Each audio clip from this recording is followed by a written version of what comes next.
একদিন খুব ক্ষুধার্ত মুজি খাবারের আশায় কৃষক রাজুর কাছে গিয়ে খাবার চাইল।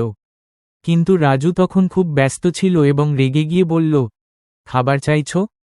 তাহলে কাজ করো, যাও, মাঠে গিয়ে হাল চাষ করো। মুজি কোনো অভিযোগ না করে চুপচাপ কাজে লেগে গেল।